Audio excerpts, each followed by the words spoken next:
अगर आपने 2020 में 10,000 रुपए इस स्ट्रेटजी में लगाए होते तो आज वो 10 लाख रुपए बन गए होते। ओ भाई, पागल हो गया? मतलब मैं कुछ ही बोलूंगा और आप लोग मान लोगे? मतलब ये स्कीम तो 21 दिन में पैसा डबल वाली स्कीम से भी खतरनाक हो गई। 10,000 को 10 लाख में कन्वर्ट करने के लिए 10,000% का ही रिटर्न चाहिए, जो कि 5 साल में बहुत ही इम्पॉसिबल है।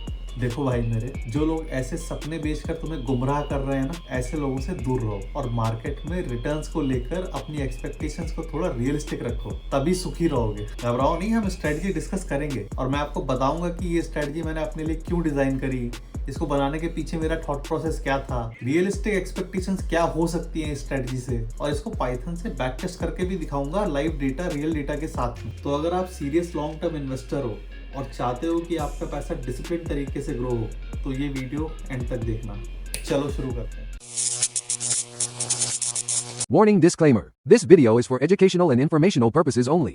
It is not financial advice, investment advice, trading advice, or a recommendation to buy or sell any security. Hello दोस्तों, मैं हूं Sugam and welcome back to teaming net. अगर आप यहां पहली बार आए हो तो ये चैनल उन लोगों के लिए है जो स्टॉक मार्केट को समझना चाहते हैं सिंपल लैंग्वेज में। आज की वीडियो में हम बात करेंगे गोल्ड बीज और निफ्टी बीज की। ये दो ETFs हैं जिनको कंबाइन करके एक solid long term wealth building strategy बनाई जा सकती है। तो सबसे पहले हम समझ लेते हैं निफ्टी बीज और गोल्ड बीज होते क्या हैं और इनके हिस्टोरिकल रिटर्न्स इंडिविजुअली कैसे हैं और ये आपस में कैसे कोरिलेटेड हैं। और उससे पहले हमें समझना होगा कि ETFs क्या हैं, क्योंकि स्ट्रेटजी समझने से पहले बेसिक बिल्डिंग ब्लॉक समझना बहुत जरूरी है। तो चलो फाउंडेशन से शुरू करते हैं। तो सबसे पहला क्वेश्चन कि ETF क्या होता है। ETF मतलब एक्सचेंज ट्रेडेड फंड। ये एक ऐसा इन्वेस्टमेंट इंस्ट्रूमेंट है जो स्टॉक एक्सचेंज पे लिस्टेड होता है, बिल्कुल एक स्टॉक की तरह। और इसको आप म्यूचुअल फंड्स के इक्विवेलेंट देख सकते हो, मतलब उसी के बराबर ये इंस्ट्रूमेंट है। तो जितनी तरह के म्यूचुअल फंड्स होंगे उतनी ही तरह के ETFs भी होते हैं। अब ETFs को ट्रेड करने का फायदा क्या है? ETFs को ट्रेड करने के बहुत सारे फायदे हैं। जैसे अगर आप म्यूचुअल फंड लेते हो कोई, तो म्यूचुअल फंड्स में कई बार एग्जिट लोड्स होते हैं, यानी कि अगर आप एक डिफाइंड पीरियड से पहले उस म्यूचुअल फंड को एग्जिट करते हो तो कुछ आपको पेनल्टी देनी पड़ती है और वो आपका जो एग्जिट अमाउंट होता है उसमें से डिडक्ट हो जाती है। तो कई सारे म्यूचुअल फंड्स का एक्सपेंस रेशियो काफी ज्यादा होता है इसी वजह से। लेकिन ETFs के केस में ऐसा बिल्कुल भी नहीं है। ETF एक स्टॉक की तरह लाइव मार्केट में ट्रेड होता है। आप एक यूनिट कभी भी खरीद सकते हो, कभी भी निकाल सकते हो। इवन आप उसको इंट्राडे में भी ट्रेड कर सकते हो। मैं नहीं कह रहा हूँ कि ट्रेड करने लग जाना ये सुन के, बट हाँ आप कर सकते हो। तो ये एडवांटेजेस हैं। अब म्यूचुअल फंड में आपको जो प्राइस अपडेट्स हैं वो आपको एक दिन बाद मिलते हैं, लेकिन ETFs के केस में ऐसा नहीं है। ETFs में आपको लाइव मार्केट में ही सारे फ्लक्चुएशंस आपको दिख जाते हैं। तो ये समझते हैं कि कितनी तरह के ETFs आते हैं। तो मेजर जितने इंडेक्सेस हैं, सेक्टोरल इंडेक्सेस भी, उन सब के भी ETFs होते हैं। फिर बहुत सारे कस्टम इन्वेस्टमेंट थीम बेस्ड भी ETFs आते हैं, लेकिन मैं कुछ मेजर ETFs बता देता हूँ। जैसे निफ्टी बीज है, गोल्ड बीज है, बैंक बीज है। बैंक बीज आपका बैंक निफ्टी पे बेस्ड। तो इस इन्वेस्टमेंट स्ट्रेटजी में हम सिर्फ गोल्ड बीज और निफ्टी बीज को यूज करने वाले हैं। अब समझते हैं कि निफ्टी बीज क्या है। तो निफ्टी बीज आपके निफ्टी 50 से डिराइव्ड है, तो इसलिए निफ्टी 50 को समझना पहले बहुत जरूरी है। तो निफ्टी 50 आपका इंडिया की टॉप 50 कंपनीज का एक बास्केट है। अब टॉप 50 कैसे डिफाइन किया गया कि ये कंपनी टॉप 50 में आती है? तो हर कंपनी का मार्केट कैप कैलकुलेट किया गया और मार्केट कैप के बेसिस पे टॉप 50 कंपनीज को निकाला गया और उनकी एक लिस्ट बना के एक बास्केट बना दी गई। अब निफ्टी 20 निफ्टी 50 से डिराइव हुआ, मतलब जैसे जैसे निफ्टी 50 का प्राइस चेंज होता है वैसे ही निफ्टी 20 का भी प्राइस चेंज होता है। आप अगर सिंपल शब्दों में समझो तो निफ्टी 20 निफ्टी 50 का लगभग 100वां भाग है। मतलब ऐसे समझो अगर निफ्टी 50 25,000 पे चल रही है तो निफ्टी 20 लगभग 250 के आसपास चल रही होगी। अब समझते हैं गोल्ड बीज क्या है। तो जैसे निफ्टी 20 निफ्टी 50 से डिराइव्ड है, वैसे ही गोल्ड बीज गोल्ड से डिराइव्ड है। सो गोल्ड बीज के प्राइसेस डायरेक्ट गोल्ड से लिंक्ड है, मतलब जैसे जैसे गोल्ड का प्राइस फ्लक्चुएट होता है वैसे वैसे गोल्ड बीज का प्राइस भी फ्लक्चुएट होता है। अब समझते हैं कि इन दोनों इंस्ट्रूमेंट्स को साथ में क्यों इन्वेस्ट करना चाहिए या साथ में ही क्यों इनको लेके चलना चाहिए। तो निफ्टी बीज और गोल्ड बीज अगर दोनों आप साथ में ट्रेड करते हो आपको बहुत अच्छा डाइवर्सिफिकेशन मिलता है। निफ्टी बीज मतलब आप इक्विटी में इन्वेस्ट कर रहे हो, गोल्ड एक ऑल टुगेदर डिफरेंट इंस्ट्रूमेंट ही हो गया और ये दोनों एक दूसरे को बहुत ही नेचुरल हेज प्रोवाइड करते हैं। मतलब आप ऐसे समझो, जब भी इक्विटी क्रैश कर रहा होता है या इक्विटी में डिप आ रहा होता है, उस समय गोल्ड बहुत अच्छा परफॉर्म कर रहा होता है। और ऐसा क्यों है, आपको ये समझने के लिए मनी फ्लो समझना पड़ेगा। देखो, हर समय हर चीज नहीं चल रही होती है, हर एक चीज का ट्रेंड आता है और वो ट्रेंड जाता भी है। लेट्स से इक्विटी एक तरह से परफॉर्म कर रही है, स्मार्ट मनी वहां पे लगा हुआ है और इक्विटी बहुत धड़ल्ले से परफॉर्म कर रही है, लगातार नए हाइज बन, लेकिन धीरे धीरे मार्केट स्लो डाउन होना शुरू होता है और वहां से पैसा निकलना शुरू होता है। स्मार्ट मनी इक्विटी मार्केट से बाहर आता है। तो जब स्मार्ट मनी इक्विटी मार्केट से बाहर आता है, जो भी स्मार्ट इन्वेस्टर है वो पैसा लेके कहीं तो इन्वेस्ट करेगा या री इन्वेस्ट करेगा, वो पैसा लेके अपने घर तो नहीं जा रहा है। तो मेजोरिटी केसेस में जब भी इक्विटी से पैसा बाहर आता है तो वो सेफर एसेट्स में इन्वेस्ट होता है। अब ऐसा क्यों होता है? तो ऐसा इसलिए होता है,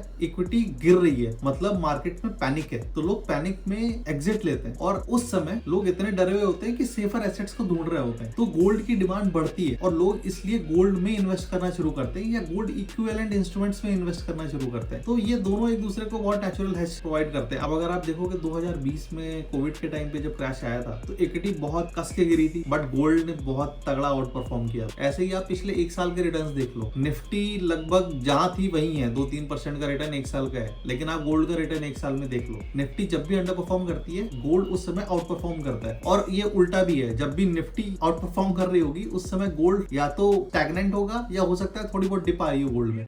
तो अभी मैं ना आपको अपने थोड़े से पास्ट इन्वेस्टमेंट्स दिखाता हूँ और इसके हिस्टोरिकल रिटर्न्स देखते हैं कि कैसे रहे हैं निफ्टी और गोल्ड बीस को अगर हम साथ में ट्रेड करते हैं। तो ये स्मॉल केस है, मैंने कभी किसी ज़माने में स्मॉल केस के थ्रू इन्वेस्टमेंट स्टार्ट किए थे जब मैं अपनी जर्नी स्टार्ट कर रहा था। आज तो सब कुछ ऑटोमेटेड है, तो आज मैं अपनी investing and even trading automated systems के थ्रू ही करता हूँ, बट ये पहले मैं मैनुअली स्मॉल केस के थ्रू करता था। तो इसमें थोड़े से इन्वेस्टमेंट्स अभी भी पड़े हुए हैं मेरे पुराने, तो वो देखते हैं कि कैसा परफॉर्म किए हैं ओवर द ईयर्स। तो अगर आप ये देखो equity and gold asset allocation, इसके अंदर जाते हैं हम, तो आप देखो निपॉन इंडिया ETF गोल्ड बीज, ये 44 रुपीज़ का मैंने कभी बाई किया था, आज ये 108 रुपये का है। ऑलमोस्ट 140% के रिटर्न है, ठीक है। इतनी क्वांटिटी अभी बढ़ी है।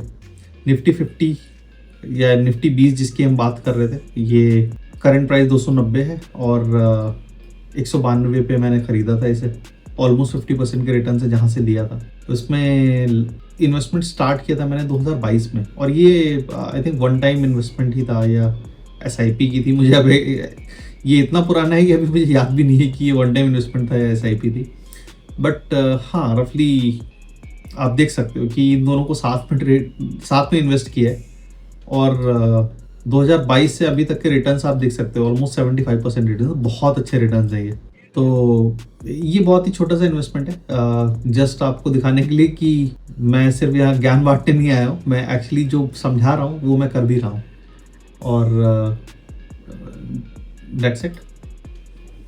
तो चलिए अब हम स्ट्रैटेजी समझ लेते हैं कि एग्जैक्टली स्ट्रैटेजी है क्या।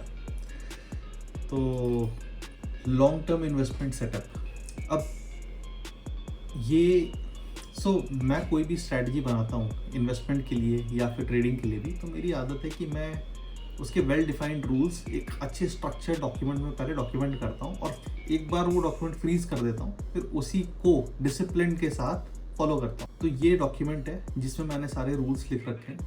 मैं आपको इस डॉक्यूमेंट के थ्रू समझाऊंगा कि एग्जैक्टली ये स्ट्रैटेजी है क्या, फिर आपको चार्ट्स भी दिखाऊंगा और उसके बाद फिर हम बैक टेस्टिंग देखेंगे। तो शुरू करते हैं। तो सबसे पहली चीज़ है कि ऑब्जेक्टिव क्या है इस स्ट्रैटेजी का। ऑब्जेक्टिव है कि हम मार्केट में सेफली इन्वेस्ट करते रहें और हमारा लॉन्ग टर्म वेल्थ बिल्ड होता रहे एकदम मिनिमल रिस्क के साथ, ठीक है। अब इन्वेस्टमेंट यूनिवर्स क्या है हमारा, तो हम सिर्फ गोल्ड बीज और निफ्टी बीज में ट्रेड करना चाहते हैं, बाकी हमें किसी इंस्ट्रूमेंट से कोई लेना देना नहीं है यहाँ पे। अब हमारा एंट्री क्राइटेरिया क्या होगा, द बिगेस्ट क्वेश्चन। तो एंट्री क्राइटेरिया कुछ ऐसा है कि हम निफ्टी 50 का वीकली चार्ट मॉनिटर करेंगे और उस पे RSI की वैल्यू के बेसिस पे हम इन्वेस्ट करेंगे। सो हर मंडे को आपने आना है और निफ्टी 50 के वीकली चार्ट पे RSI की वैल्यू अगर 45 के नीचे है, दैट मीन्स आपको आज इन्वेस्ट करना है, ठीक है। बिल्कुल सिंपल क्राइटेरिया है। जब भी वीकली चार्ट पे निफ्टी 50 के RSI 45 के नीचे होगा तो आप इन्वेस्ट करना शुरू कर सकते हैं, ठीक है। अब स्टॉप लॉस क्या होगा, तो सिंस ये इन्वेस्टिंग स्ट्रैटेजी है, इसमें मैंने स्टॉप लॉस कुछ भी नहीं रखा है क्योंकि ये ऑलरेडी बहुत ही लो रिस्क स्ट्रेटजी है। और गोल्ड बीज और निफ्टी बीज एक दूसरे को आपस में एनीवेज नेचुरल हेज प्रोवाइड करते हैं, तो यहाँ पे स्टॉप लॉस की कोई ज़रूरत नहीं है। आप यहाँ पे एक्टिवली ट्रेड नहीं कर रहे हो। देखो लॉन्ग टर्म में पैसा तभी बनता है जब आप उसको होल्ड करो। बट एग्जिट रूल्स भी हम देखेंगे कब एग्जिट करना है, बट हाँ we will hold as long as possible, जब तक हमारी एग्जिट कंडीशन नहीं आ जाती है। ठीक है, तो अब एग्जिट क्राइटेरिया क्या है? तो एग्जिट क्राइटेरिया जैसे ही RSI की वैल्यू 65 के ऊपर क्रॉस करती है वीकली चार्ट पे निफ्टी 50 के, हमारे पास जो भी क्वांटिटी है निफ्टी 20 की हम सारी एग्जिट कर देंगे। ठीक है, अब हर बार कितना इन्वेस्ट करना है, दैट इज द क्वेश्चन कि पोजीशन साइजिंग क्या होनी चाहिए। तो मान लीजिए कि आप 1 लाख रुपए इनिशियल कैपिटल लेके बैठे और इस कैपिटल से आप इन्वेस्टमेंट शुरू कर रहे हैं। ठीक है, तो वो 1 लाख रुपए हमेशा एक बार में नहीं जाएंगे आपके, उसके कुछ रूल्स हैं कि हर बार कितना अमाउंट इन्वेस्ट होगा। तो वो रूल क्या है कि जब भी आपकी RSI की वैल्यू 45 के नीचे जाएगी, वो कंडीशन मैच होगी, हम क्या करेंगे 65 में से जो भी उस समय RSI की वैल्यू है उसको माइनस करेंगे। अब जो वैल्यू आती है इसको आप मल्टीप्लाई करोगे टोटल कैपिटल डिवाइडेड बाय 100। ठीक है, मान लीजिए 1 लाख की कैपिटल है, आप 100 से डिवाइड करो तो जो भी अमाउंट निकल के आता है उसको आप 65 और RSI की वैल्यूज के डिफरेंस से मल्टीप्लाई कर दोगे। हम अभी एक एग्जांपल देखेंगे, जब हम बैक टेस्टिंग करेंगे तो हम वहाँ पे इसको और डिटेल में समझेंगे। और री इन्वेस्टिंग के क्या रूल्स हैं? तो री इन्वेस्टिंग के रूल्स ऐसे हैं कि जितनी बार भी हम प्रॉफिट बुक करेंगे या जितनी बार भी हम एग्जिट लेंगे, तो जो हमारा टोटल प्रॉफिट आया होगा उसको हम री इन्वेस्ट करेंगे गोल्ड बीज में, पूरा का पूरा उठा के गोल्ड बीज में डंप कर देंगे और छोड़ देंगे। दैट्स इट, यही स्ट्रेटजी है। अब मैं इसके आपको रिजल्ट्स की तरफ लेके जाता हूँ कि कैसे इसके रिजल्ट्स दिख रहे हैं। तो ये है विजुअल स्टूडियो कोड और ये पाइथन में मैंने इसका बैक टेस्ट लिखा है। आधे लोग तो यही देख के घबरा गए होंगे, छोड़ के भागो नहीं भाई, रुको, इतना भी टफ नहीं है पाइथन, सीखा जा सकता है, बहुत ही आसान लैंग्वेज है, आप आराम से सीख सकते हो और मैं सिखाऊंगा आपको। बट आज नहीं, आज हम सिर्फ इस स्ट्रैटेजी को बैक टेस्ट करेंगे और देखेंगे कि ये कैसे चलती है। थोड़ा बहुत हम बेसिक समझेंगे और किसी और वीडियो में हम पूरा एंड टू एंड पाइथन को समझने की कोशिश करेंगे। तो अगर आप छोड़ के जा रहे हो तो भाई सब्सक्राइब करके जाए। तो हम अपने कोड पे आते हैं। तो ये हमारा मेन फंक्शन है। अब यहाँ पे मैंने इनिशियल कैपिटल ली है 1 लाख रुपए। आप अपनी कैपिटल अपने हिसाब से डिसाइड कर सकते हो। मैंने मेरी कैपिटल यहाँ पे 1 लाख रुपए डिफाइन की है। टोटल क्वांटिटी कितनी लेनी है, वो सब कुछ इनिशियली 0 रहेगा और ये क्वांटिटी अपने आप चेंज होंगी जब ऑर्डर्स प्लेस होना शुरू हो।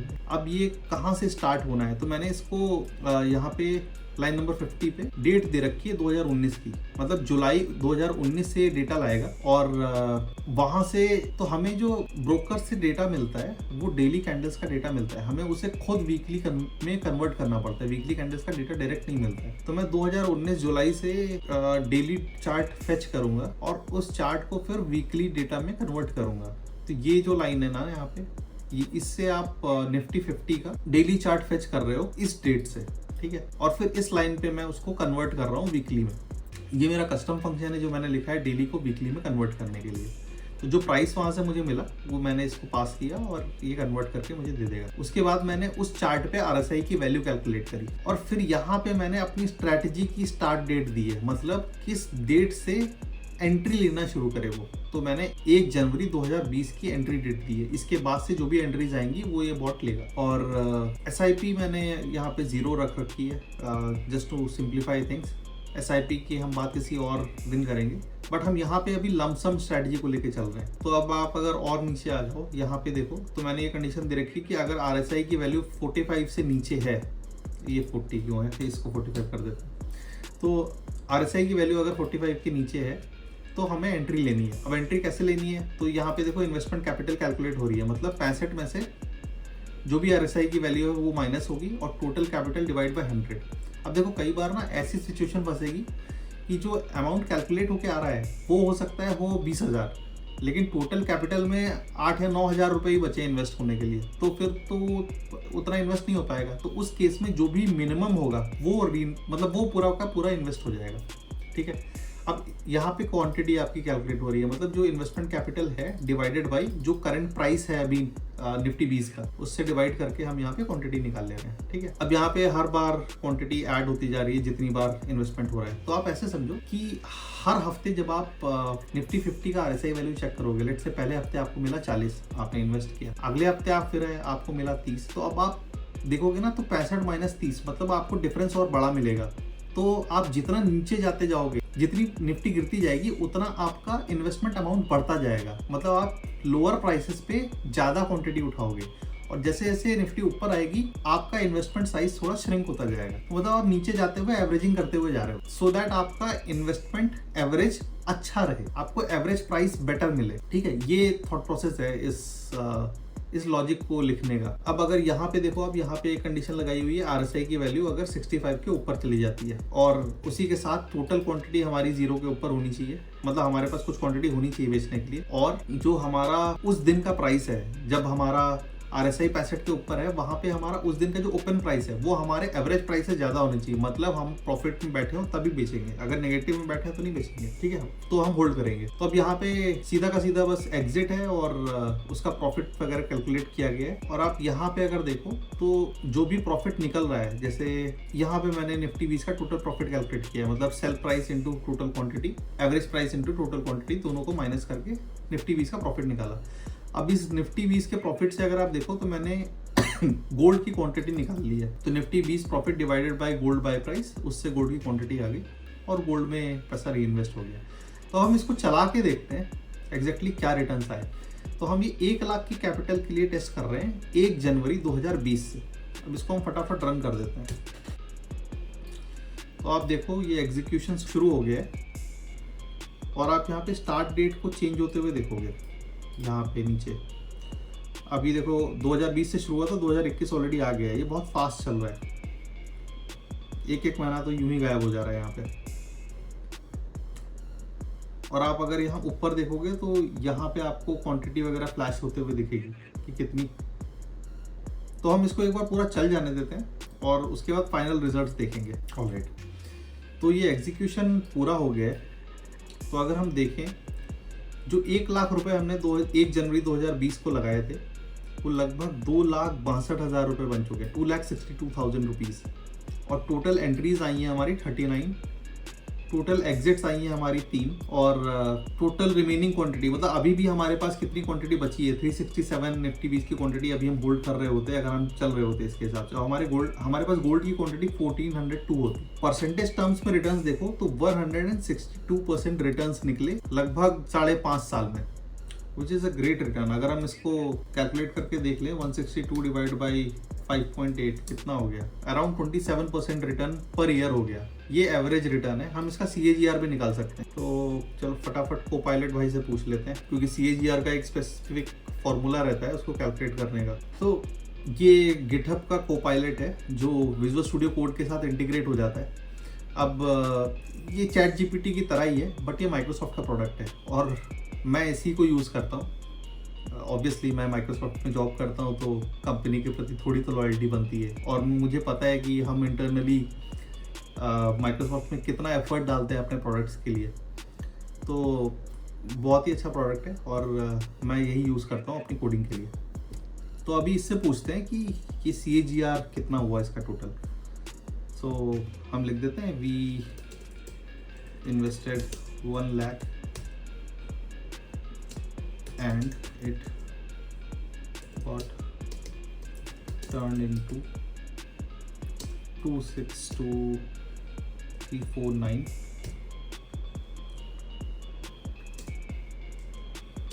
from 1st January 2020 till date. Can you tell me the CAGR? तो अब ये भाई अपन को CAGR कैलकुलेट करके दे देगा।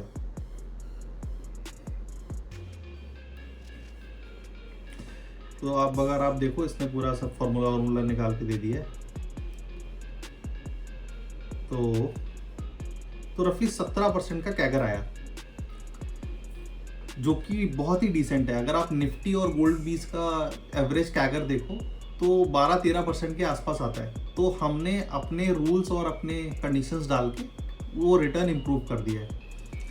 तो बहुत ही डिसेंट रिटर्न है। अगर आपको कुछ नहीं करना है, हफ्ते में बस आधा घंटा देना है और चार्ट देख के जस्ट इन्वेस्ट कर देना है। अब मैं चार्ट पे दिखा देता हूँ जिस कंडीशन की हम बात कर रहे थे। तो फटाफट ट्रेडिंग व्यू खोल लेते हैं।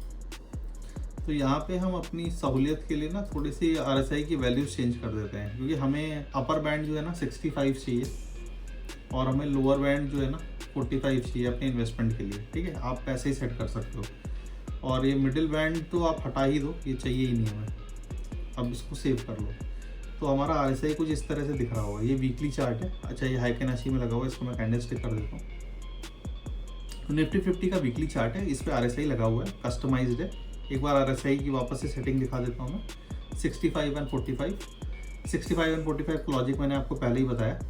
अब आप देखो जहाँ जहाँ ये 45 के नीचे आया होगा, जैसे लेट से यहाँ पे निफ्टी 45 के नीचे आई इस कैंडल पे, देखो 43 है वैल्यू। तो बस ये हमारा इन्वेस्टमेंट टाइम है। ठीक है, जब भी इस बैंड के नीचे मिलेगी आपको निफ्टी, आप हर हफ्ते हर कैंडल पे इन्वेस्ट करते जाओगे, हर मंडे।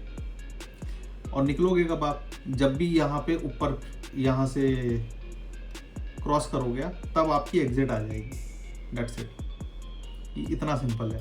मतलब आप नीचे गिरते वक्त आप इन्वेस्ट करते जाओगे और ऊपर आते ही आप एग्जिट कर दोगे। ठीक है, अब जैसे ये बहुत बड़ा फॉल था तो इसमें आपको बहुत अच्छी एवरेजिंग मिली होगी। तो हमने पूरे पिछले 5 साल का बैक टेस्ट रिटर्न देख लिया है, बहुत ही डिसेंट रिटर्न है, बिना ज़्यादा एफर्ट दिए, और बहुत ही सेफर एसेट्स में हम इन्वेस्ट कर रहे हैं इसके थ्रू। तो अब हम समझ लेते हैं आप निफ्टी 20 और गोल्ड 20 को बाय कैसे कर सकते हो। तो ये मेरा धन का टर्मिनल है, मैं धन का एग्जाम्पल लेके आपको समझाऊंगा, बट सिमिलर चीज़ आपको बाकी ब्रोकर्स में भी मिल जाएगी। तो धन में अगर आप होम पे आते हो तो यहाँ पे ETFs का एक सेक्शन मिल जाता है डेडिकेटेड। आप इसमें जाओगे तो आप यहाँ पे भी सर्च कर सकते हो, यहाँ पे बहुत सारे ETFs दिए हुए हैं। ठीक है, या फिर आप डायरेक्टली यहाँ पे आके आप सर्च लिस्ट में डायरेक्टली सर्च कर सकते हो। जैसे मैंने ऑलरेडी सर्च कर रखा है तो मेरी हिस्ट्री में दिखा रहा है, बट आप यहाँ पे निफ्टी 20 लिखोगे तो ऐसे निफ्टी 20 आ जाएगा। ये फर्स्ट वाला NSE वाला आप ऐड कर सकते हो। ऐसे ही आप गोल्ड 20 लिखोगे तो ऐसे गोल्ड 20 भी आ जाएगा। मैंने ऑलरेडी ऐड कर रखे हैं इसी लिस्ट में, यहाँ पे हैं। और इनको बाय करने के लिए बस आपको सिंपली जस्ट यहाँ पे बाय पे क्लिक करना है, और जितना क्वांटिटी आप चाहते हो, लेट्स से 50 क्वांटिटी या 100 क्वांटिटी, वो आप यहाँ पे डाल लो, या जो भी आपकी स्ट्रैटेजी के हिसाब से क्वांटिटी कैलकुलेट होके आ रही होगी वो क्वांटिटी आप यहाँ पे डालोगे और बस यहाँ पे बाय कर दोगे। बाय करने के बाद फर्स्ट डे जिस दिन आप बाय करते हो तो वो पोजीशन सेक्शन में आपको दिखेगा, और नेक्स्ट डे वो पोजीशन से पोर्टफोलियो में मूव हो जाएगा। ऐसा क्यों? क्योंकि इंडिया में हम 1 डे सेटलमेंट साइकिल फॉलो करते हैं, तो सेम डे सेटलमेंट नहीं होता है। सेम डे पोजीशन आपको पोजीशंस के अंडर दिखाएगी और नेक्स्ट डे वो पोर्टफोलियो में मूव हो जाएगी। ऐसे ही आप गोल्ड 20 के लिए भी कर सकते हो। सिमिलर UI है, यहाँ पे आप क्वांटिटी डाल सकते हो और बाय कर सकते हो। That's it.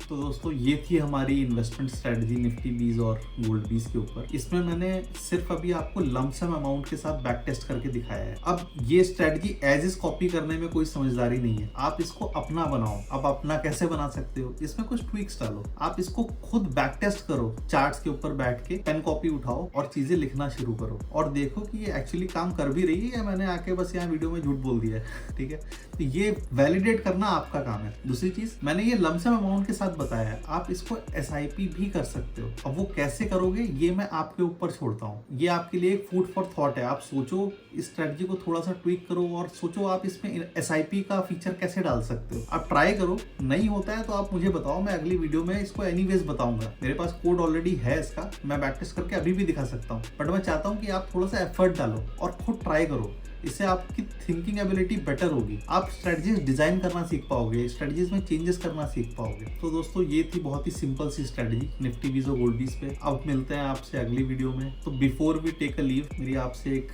हम्बल रिक्वेस्ट है, अगर आपको ये वीडियो अच्छी लगी हो तो प्लीज इसको लाइक करिएगा और चैनल को सब्सक्राइब करिएगा। मिलते हैं आपसे अगली वीडियो में। मैं हूँ सुगम एंड आप देख रहे हैं टेमिंग निफ्टी। Thank you.